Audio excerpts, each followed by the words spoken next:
Hello student, I am Sunil Dangi, Faculty of Biology, and we are discussing the chapter Biological Classification. And today in this lecture we will discuss about the asexual reproductions. और asexual reproductions में mainly we will discuss about the binary fission. So हम समझेंगे कि binary fission कितने step में complete होता है और किस तरीके से एक बैक्टीरियल सेल डिवाइड होकर 2 बैक्टीरियल सेल्स का फॉर्मेशन करती है। साथ में जब यहाँ पर जो बाइनरी फिजन होगा तो इस बाइनरी फिजन्स में कौन सा सेल डिवीज़न इन्वॉल्व रहेगा। सो ये सब हम लोग डिस्कशन करने वाले हैं। So let's start the discussion. So देखिए, first I am discussing with you the reproduction. So आप लोगों को ऑलरेडी पता है reproductions is a biological process, production of new generation या production of new organism. New organisms का जो production होता है, so that process is called the reproduction. Re मतलब फिर से production of new organism. So mainly reproductions process हम यहाँ पर समझ रहे हैं किसमें, बैक्टीरिया में। तो यहाँ पर हम रिप्रोडक्शंस के बारे में डिस्कशन कर रहे हैं और रिप्रोडक्शंस किस में देख रहे हैं, बैक्टीरिया में। तो बैक्टीरिया में जब हम रिप्रोडक्शंस का डिस्कशन करते हैं so divided into the 2 type. यहाँ हमने डिवाइड किया 2 टाइप में। First is called the asexual reproductions and second one is called the genetic recombination. Asexual reproductions means यहाँ पर जो गैमेटिक फ्यूजन है, that gametic fusion is the absent. तो यहाँ हमने क्या कहा, एसेक्सुअल रिप्रोडक्शंस के बारे में जब भी हम डिस्कशन करते हैं, एसेक्सुअल और सेक्सुअल में मेन डिफरेंस होता है गैमेटिक फ्यूज़न का। तो एसेक्सुअल रिप्रोडक्शंस में जो गैमेटिक फ्यूज़न है, अपोजिट सेक्स ऑफ गैमेट एक दूसरे से फ्यूज़ नहीं होते हैं। सो यहाँ पर एसेक्सुअल रिप्रोडक्शंस में गैमेटिक फ्यूज़न एब्सेंट है। तो specially asexual reproductions divided into the 2 type. First is the binary fission and second one is called the asexual spore. Now genetic recombination. So genetic recombination also known as the sexual recombination. हम इस process को sexual recombination भी कहते हैं, या फिर हम genetic recombination also called the horizontal gene transfer method. So this is called the horizontal gene transfer method. So देखिए, जब पेरेंट्स से डॉटर सेल्स में जीन का ट्रांसफ़र होता है, that is called the vertical gene transfer. जब same generations में gene transfer होते हैं, that is called the horizontal gene transfer. Bacteria में बिल्कुल आप लोगों को याद रखना है, true sexual reproductions absent. True sexual reproductions की जो प्रोसेस है दैट इज एब्सेंट। तो बैक्टीरिया में ट्रू सेक्सुअल रिप्रोडक्शंस क्या होता है, एब्सेंट होता है। जब बैक्टीरिया में ट्रू सेक्सुअल रिप्रोडक्शंस एब्सेंट है, so in place of the true sexual reproductions here is present the genetic recombination, या फिर हम ऐसा कहते हैं सेक्सुअल रिकॉम्बिनेशन प्रेजेंट है। Specially genetic recombination divided into the 3 type, transformation, conjugation and transduction. इन सब के बारे में हम डिटेल डिस्कशन करेंगे इन कमिंग लेक्चर में, but now we have to focus the binary fission. याद रखें, what is the difference between the asexual reproductions and sexual reproductions. Asexual reproductions में गैमेटिक फ्यूजन एब्सेंट होता है, जबकि सेक्सुअल रिप्रोडक्शंस में gametic fusion होगा। जबकि बैक्टीरिया में सेक्सुअल रिप्रोडक्शंस या ट्रू सेक्सुअल रिप्रोडक्शंस एब्सेंट है। ट्रू सेक्सुअल रिप्रोडक्शंस की जगह पर जेनेटिक रिकॉम्बिनेशन या सेक्सुअल रिकॉम्बिनेशन प्रेजेंट है। So that is called the horizontal gene transfer method. और 3 टाइप से होता है, first transformation, second conjugation and third is the transduction. Okay, so now first we have to discuss about the binary fission.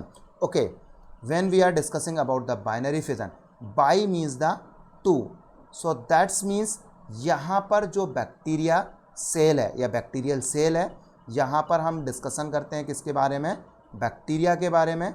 जब इस bacteria में binary fission होगा, सो इस binary fission के कारण जो बैक्टीरिया है, bacteria converted into the 2 daughter cells का फॉर्मेशन करते हैं। So this is called the binary fission.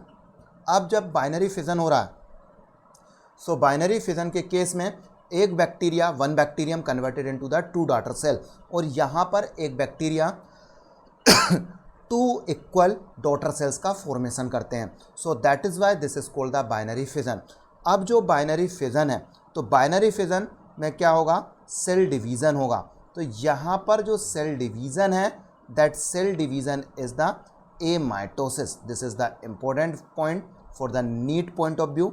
Amitosis रहेगा, और एमाइटोसिस प्रोसेस में not formation of the spindle, इसमें स्पिंडल फॉर्मेशन नहीं होता है. सो यहाँ पर हमने क्या कहा, एमाइटोसिस टाइप है, नॉट स्पिंडल फॉर्मेशन, इसमें स्पिंडल का फॉर्मेशन नहीं होता है. मेनली सेल डिवीज़न जब हम डिस्कशन करेंगे, basically divided into the to type, mitosis and amitosis. यहाँ पर माइटोसिस का ही मॉडिफिकेशन है एमाइटोसिस. तो यहाँ बाइनरी फिजन जब बैक्टीरिया में होगा, तो यहाँ पर सेल डिवीज़न जो इन्वॉल्व होता है, that is called the amitosis. अब समझें कि आखिर जो बाइनरी फिजन है, बैक्टीरिया में बाइनरी फिजन कब होगा. सो याद रखें, binary fission specially occurs in bacteria. ये बैक्टीरिया में बाइनरी फिजन होता है अंडर फेवरेबल कंडीशन. तो यहाँ हमने लिखा जब क्या रहेगी, फेवरेबल कंडीशन होगी. तो इन फेवरेबल कंडीशंस में बैक्टीरिया में बाइनरी फिजन प्रेजेंट होता है. सो बैक्टीरिया जैसे ही बाइनरी फिजन फेवरेबल कंडीशंस में होगा.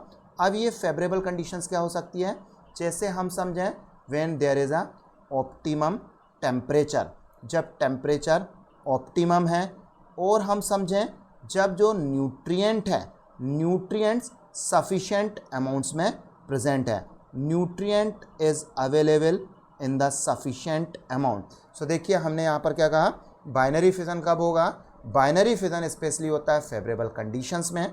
फेवरेबल कंडीशंस जैसे ऑप्टिमम टेम्परेचर है, न्यूट्रिएंट सफिशेंट अमाउंट्स में प्रेजेंट है, और हम देखें फेवरेबल कंडीशन जो एटमॉस्फेयर में मॉइस्चर कंटेंट्स हैं, वो मॉइस्चर कंटेंट्स क्या है, सफिशिएंट है. सो इन सब कंडीशंस में स्पेशली क्या होता है, बाइनरी फिजन होता है. और बाइनरी फिजन में जो बैक्टीरियल सेल है वो तेज़ी से ग्रोथ करती है.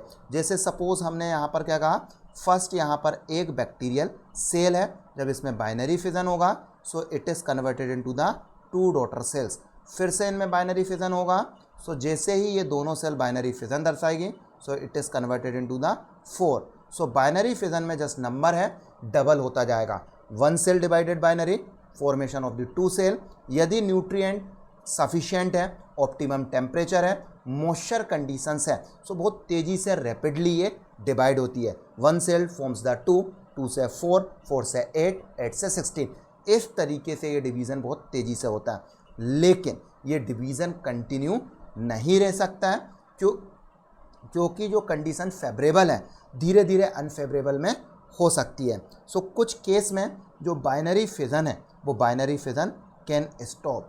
तो अब हमने यहाँ पर लिखा जो बाइनरी फिजन यदि कंटिन्यू रहेगा, सो बहुत तेज़ी से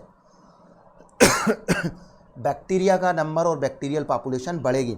लेकिन बाइनरी फिजन स्टॉप हो जाता है, उसके पीछे कई रीज़न है, क्योंकि यहाँ पर क्या हो सकता है, शॉर्टेज हो सकता है.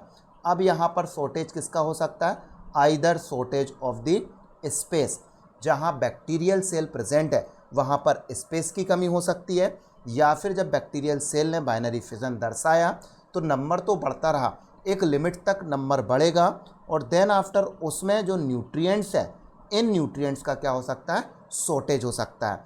इसके अलावा यहाँ पर स्पेस भी था, न्यूट्रिएंट भी था, लेकिन बैक्टीरिया जब तेज़ी से ग्रोथ करते हैं तो बैक्टीरिया की बॉडी में मेटाबॉलिज्म्स होगा, इनके कारण रिलीज़ होते हैं different types of the toxic substance. तो इस मीडियम में क्या हो सकता है, एक्यूमुलेशन ऑफ टॉक्सिक सब्सटेंस. तो हमने कहा एक्यूमुलेशन हो सकता है किसका, वेस्टेज मटेरियल का या टॉक्सिक सब्सटेंस का. सो इनके कारण बैक्टीरिया जो बाइनरी फिजन दर्शा रहा है, ये बाइनरी फिजन क्या हो सकता है, रुक सकता है. लेकिन जब तक फेवरेबल कंडीशंस है, ये बाइनरी फिजन बहुत तेज़ी से बैक्टीरिया में होगा, और बैक्टीरिया का नंबर जस्ट डबल होता रहेगा बहुत तेज़ी से. अब समझें कि आखिर जो बाइनरी फिजन है कितने स्टेप में कंप्लीट होगा. सो मेनली जो बाइनरी फिजन है that is completed into the 3 step. So mainly complete होता है 3 स्टेप में। इनमें से जो फर्स्ट स्टेप है that is called the replication of DNA. और जब भी हम रेप्लिकेशन ऑफ डीएनए के बारे में डिस्कशन करते हैं तो replication of DNA in bacteria during the binary fission explain by the scientist केरेन। और जब डीएनए का रेप्लिकेशन होता है तो वो ग्रीक लेटर थीटा की तरह अपीयरेंस देता है। इसीलिए यहाँ पर जो डीएनए का रेप्लिकेशन है during the binary fission, this is called the Cairns theta model of DNA replication.